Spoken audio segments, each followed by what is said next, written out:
this time we are going to have a governance committee meeting.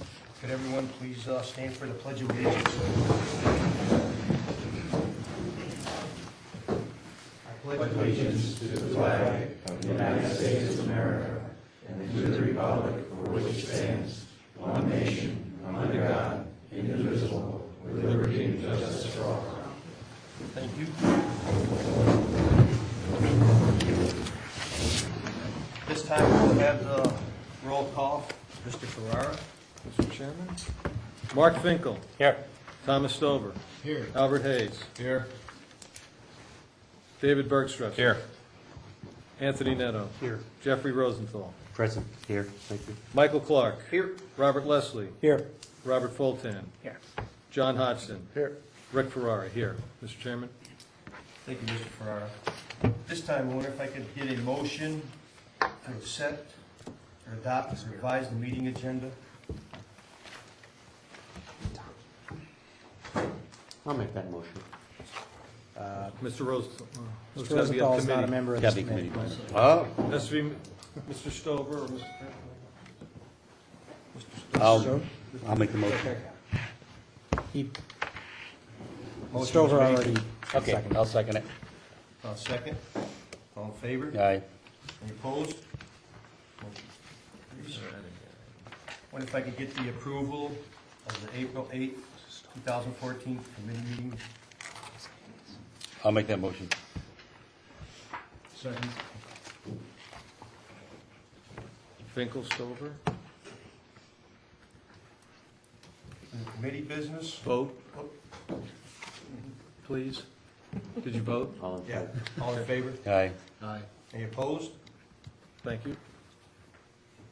Under committee business, we have a new business. We have a resolution to amend the district's procurement policy. Mr. Leslie? As a result, Oh, go ahead.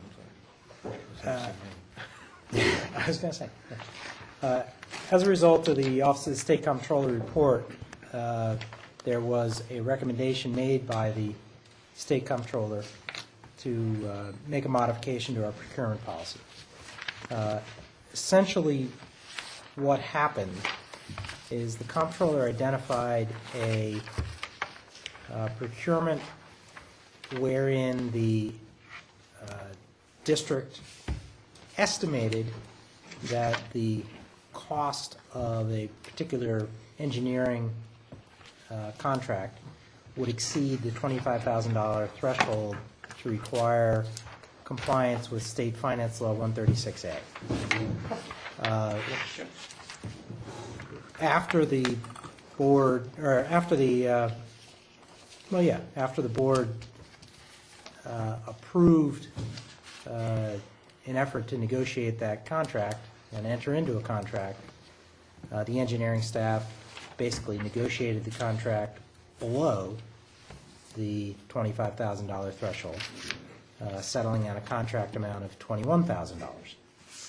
The comptroller took exception to the fact that we had deviated from our procurement guidelines in entering into a contract below the threshold for the most competent firm rather than for the lowest price.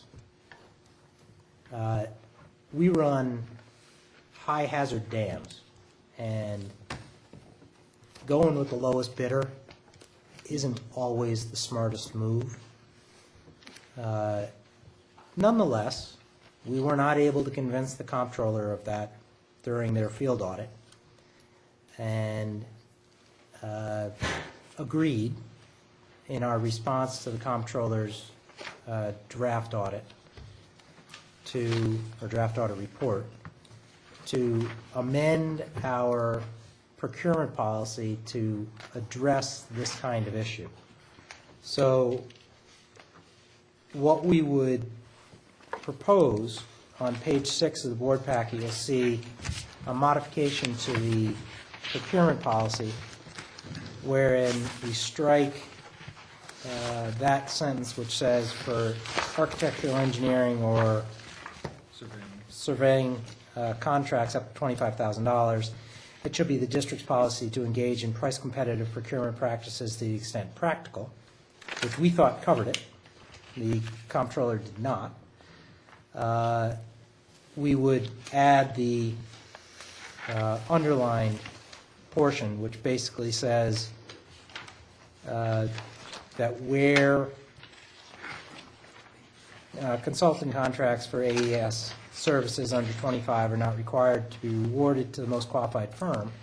However, due to the nature of the consultant agreements, oftentimes there are amendments to these contracts based on unforeseeable circumstances causing the contract value to exceed the $25,000.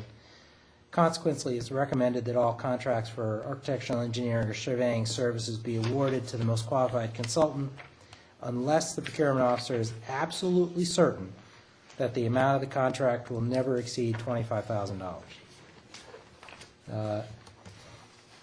So that's basically the change that we're making in order to satisfy the comptroller. I assume that the executive director and the chief engineer will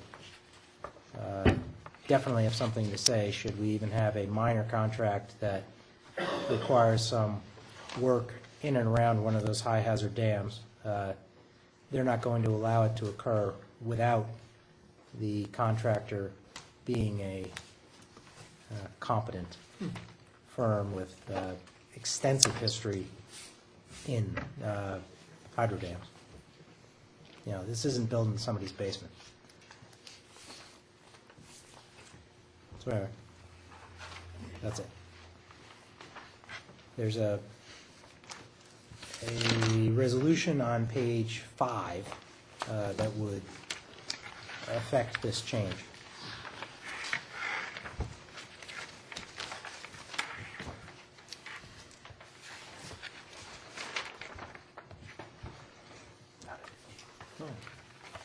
I mean, the bottom line is this would not, for the most part, change the way that we procure engineering, architectural, and surveying services. We're still going, even if it's below the 25,000, as Mr. Leslie alluded to, we would still always go for the most qualified. And we can always add, you know, the best value can also be a component.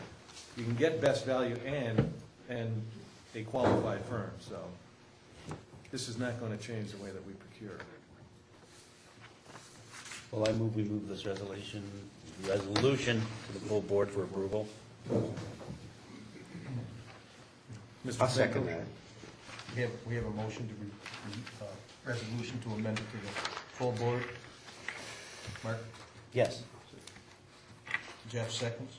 Well, we need a Board member. member of the committee. Oh. There, yeah. Mr. Stover, Mr. Hayes. Yes. Mr. Stover. Vote? Vote. Aye. All in favor? Unanimous. It's all in favor.